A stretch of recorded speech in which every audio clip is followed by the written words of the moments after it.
வணக்கம் யூடியூப் நண்பர்களே. நீங்கள் இப்போ பார்த்துட்டு இருக்கிறது டயானா ஹெல்த் அண்ட் பியூட்டி.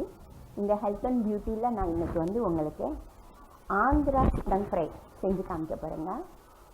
இது அதுக்கு முன்னாடி நீங்கள் என்னுடைய சேனலை சப்ஸ்கிரைப் பண்ணாதவங்க சப்ஸ்கிரைப் பண்ணிக்கோங்க, பெல் பட்டனை கிளிக் பண்ணிக்கோங்க.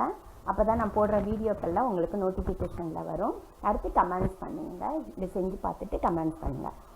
இப்போ இந்த ஆந்திரா சிக்கன் ஃப்ரை இதை எப்படி பண்ணுறதுன்னு பார்க்கலாம். இதில் தேவையான பொருள் நான் ஒரு 3/4 கிலோ சிக்கன் எடுத்திருக்கேங்க, 1 கப்பு தயிர், ஒரு 3 ஸ்பூன் மிளகாத்தூள். இது வெறும் மிளகாத்தூள் தான் வச்சுருக்கேன், மிளகாவும் மஞ்சள் தூளும் கலந்ததுங்க.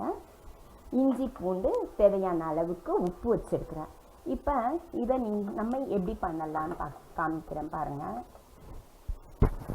இப்போ இதில் நான் இந்த 3/4 கிலோ சிக்கனையும் போட்டுக்கிறேன். 1/4 கிலோ சிக்கனையும் போட்டுட்டு தயிர், நீங்கள் தயிரை ஊற்றிக்கங்க. தேவையான அளவுக்கு எல்லா தயிரையும் ஊற்றிடலாம். நம்ம மிளகாத்தூள் நான் 1/4 கிலோவுக்கு 1 ஸ்பூனுன்னு கணக்குக்கு 3/4 கிலோங்கிறதுனால 3 ஸ்பூன் வச்சுருக்கிறேன். உங்களுக்கு காரம் கம்மியாக வேணும்னா நீங்கள் கம்மி பண்ணிக்கலாம், இல்லை ஜாஸ்தி வேணும் அப்படின்னு ஃபீல் பண்ணிங்கன்னா நீங்கள் ஜாஸ்தி போட்டுக்கலாம். இதில் அடுத்து இஞ்சி பூண்டு பேஸ்ட்டு ஒரு 3 ஸ்பூன் போட்டுக்கோங்க.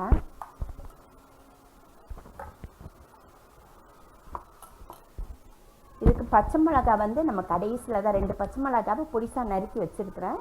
இது கடைசியில் தான் நம்ம இது பண்ண போகிறோம். இப்போ இதில் தேவையான அளவுக்கு நான் ஆரம்பத்துலேருந்து சொல்லிட்டேன், நான் என்னுடைய வீட்டில் கல் உப்பு தாங்க யூஸ் பண்ணுவேன். இதுக்கு தேவையான அளவுக்கு உப்பு போட்டு எல்லாத்தையும் நல்லா பிசைஞ்சுக்கோங்க. தண்ணி எல்லாம் எதுவுமே நீங்கள் விட வேண்டாங்க. ஏன்னா இது சிக்கன் வேகும்போது பார்த்தீங்கன்னா சிக்கன்லேருந்து வேறு தண்ணி வரும். இப்போ நம்ம தயிரும் போட்டிருக்கோமா, ஸோ அதுவும் கொஞ்சம் லிக்விட் ஆகும். ஸோ அதுக்காக நீங்கள் தண்ணி எதுவுமே ஊற்ற வேண்டியதில்லை. இந்த மாதிரி பிசைஞ்சுக்கிட்டா போதுங்க. இது மாதிரி பிசைஞ்சிட்டு ஊற வைக்கணும் அப்படியெல்லாம் தேவையே இல்லை. நீங்கள் இது உப்பு இதெல்லாம் கரெக்டாக இருக்குதான்னு நீங்கள் பார்த்துக்கோங்க.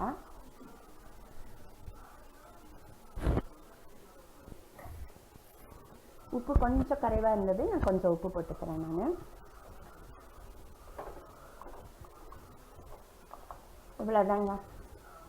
இது நம்ம பிசைஞ்சு வச்சாச்சு. இது ஊற வைக்கணும் அந்த மாதிரி எல்லாம் தேவை கிடையாது. நீங்கள் உடனேவும் நீங்கள் இது பண்ணலாங்க. இப்போ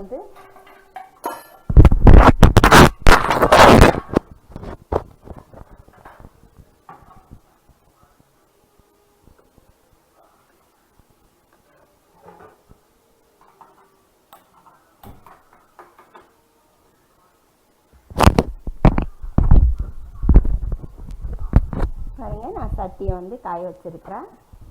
இதுக்கு நீங்கள் ஸ்டார்டிங் எண்ணெய் எதுவுமே ஊற்ற வேண்டாம், அப்படியே சிக்கன் இதை நம்ம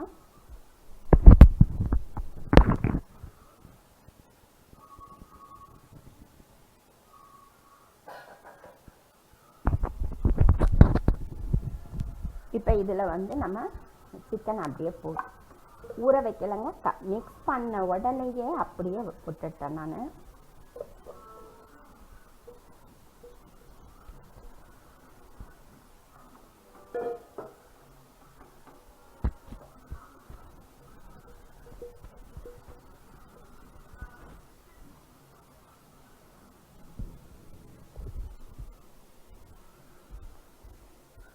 இப்போ பாருங்கள், இந்த மாதிரி வச்சுட்டு நம்ம மூடி வச்சிடலாம். இதை அப்படியே மூடி வச்சுருங்க, ஒன்றுமே பண்ண வேண்டியதில்லை. இதை மூடி வச்சுருவோம். ஒரு 5 நிமிஷம் கழித்து நம்ம பார்க்கலாம் இது எப்படி இருக்குதுங்கிறத பார்க்கலாம். இப்படி பண்ணி எப்படி அடுத்தடுத்த ஸ்டெப்ஸ் எப்படி பண்ணலான்னு பார்க்கலாம். இப்போ பாருங்கள், ஒரு 2-3 நிமிஷம் தான் ஆகுது, இந்த மாதிரி வருது. இதை நீங்கள் லைட்டாக நான் தண்ணி எல்லாம் ஊற்றலை, சிக்கனில் இருக்கிற தண்ணி ப்ளஸ் தயிர் எல்லாம் ஆனதுனால இந்த மாதிரி வருது. இது அப்படியே எப்படி எடுத்து பாருங்கள், அது நல்லா வேகும்.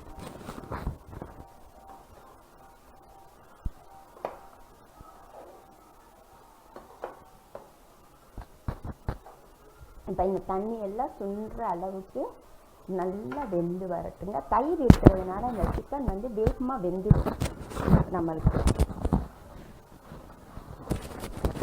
இப்போ திருப்பி மூடியே வச்சுப்போம். மூடி வச்சு வேகட்டும். மூடி வச்சிடலாங்க. அது செஞ்சட்டும். நம்ம எப்படி இருக்கிறதுன்னு பார்க்கலாம்.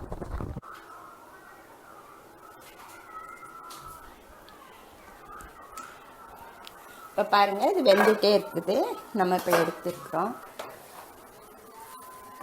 இப்படி தண்ணி எல்லாம் கொஞ்சம் நல்லாவே வத்திருச்சு. இன்னும் ஆனால் நல்லா ஃப்ரை ஆகணுங்க.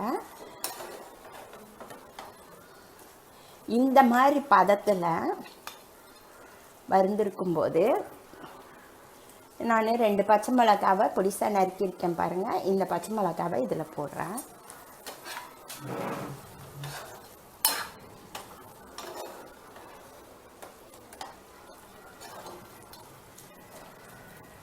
போட்டுட்டு நம்ம முதல்ல பாருங்கள், நம்ம எண்ணெய் ஊற்றவே இல்லை. இப்போ நான் எண்ணெய் ஊற்றுறேன். உங்களுக்கு எவ்வளோ வேணுமோ ஊற்றிக்கலாங்க. எண்ணெய் ஊற்றிக்கலாம். நான் ஓரளவு நார்மலாக ஒரு 4 ஸ்பூன் அளவுக்கு எண்ணெய் ஊற்றிருக்கிறேன். இந்த மாதிரி பரட்டி விட்டுடுங்க. பரட்டி விட்டு நீங்கள் சிம்மிலையே வச்சா, பக்கத்துலேயே இருந்துக்கிட்டே இருந்தீங்கன்னா கொஞ்சம் ஹை ஃப்ளேம்லேயே வச்சுக்கலாம். இல்லாட்டினா நீங்கள் சிம்மில் வச்சுக்கலாங்க. இப்போ இப்படி வச்சு இப்போ நான் மிளகாத்தூளில் பார்த்தீங்கன்னா மஞ்சள் தூள் கலந்ததுனால நான் தனியாக மஞ்சள் தூள் மிக்ஸ் பண்ணலைங்க. நீங்கள் வெறும் மிளகாத்தூள் மட்டும்தான் நீங்கள் போடுறது மாதிரி இருந்ததுன்னா அதில் நீங்கள் மஞ்சள் தூளையும் மிக்ஸ் பண்ணிக்கோங்க. இது எண்ணெய் நல்லா வெந்து அந்த இதெல்லாம் கிரேவியாக பீஸ் எல்லாம் தனித்தனியாக வரும்போது தான் நீங்கள் இந்த மாதிரி எண்ணெய் ஊற்றணும். இதுக்கு மேக்ஸிமம் நல்லெண்ணெய் ஊற்றினீங்கன்னா ரொம்ப நல்லா இருக்குங்க. ரீஃபண்ட் ஆயிலில் விட நீங்கள் நல்லெண்ணெய் ஊற்றிக்கலாம். இல்லாட்டினா உங்கள்கிட்ட என்ன ஆயில் இருக்கோ அதை ஊற்றிக்கலாம். ஆனால் நல்லெண்ணெய் ஊற்றினா இன்னும் நல்லா டேஸ்ட் நல்லா இருக்குங்க.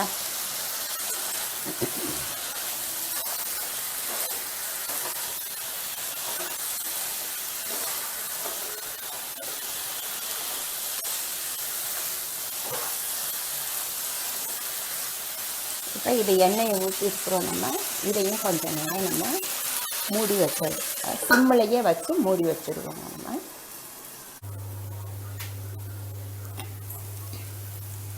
இப்போ பாருங்களேன் எப்படி வந்துருக்குதுன்னு. இது ரொம்பவும் கருக விட்டுடக்கூடாது. இதில் இறக்கும்போது லைட்டாக இந்த மாதிரி நீங்கள் கருவேப்பிலையை போட்டு அப்படி ஒரு பரட்டிடுங்க.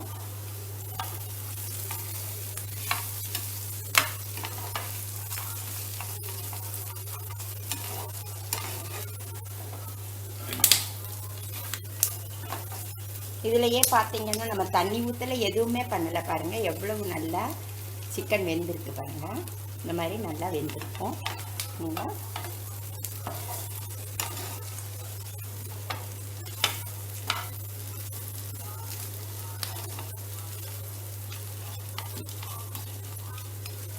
அவ்வளோதாங்க, முடிஞ்சு போச்சு. இப்படியே நீங்கள் ஸ்டவ்வை ஆஃப் பண்ணிடு. என்ன நண்பர்களே, ஆந்திரா சிக்கன் ஃப்ரை, அருமையான ஆந்திரா சிக்கன் ஃப்ரை எப்படி பண்ணுங்கன்னு பார்த்தீங்க. நீங்களும் வீட்டில் செஞ்சு பாருங்கள், அருமையாக இருக்குங்க. இதை நீங்கள் சாம்பார் சாதம், ரசம் சாதம், தயிர் சாதம் எல்லாத்தையும் வச்சு சாப்பிட்றாங்க. செஞ்சு பார்த்துட்டு எனக்கு கமெண்ட்ஸ் பண்ணுங்கள். அதுக்கு முன்னாடி சப்ஸ்கிரைப் பண்ணாதவங்களும் சப்ஸ்கிரைப் பண்ணிக்கோங்க. உங்கள் ஃப்ரெண்ட்ஸ்க்கு ஷேர் பண்ணுங்கள் என்னுடைய வீடியோக்களை. நன்றி, வணக்கம்.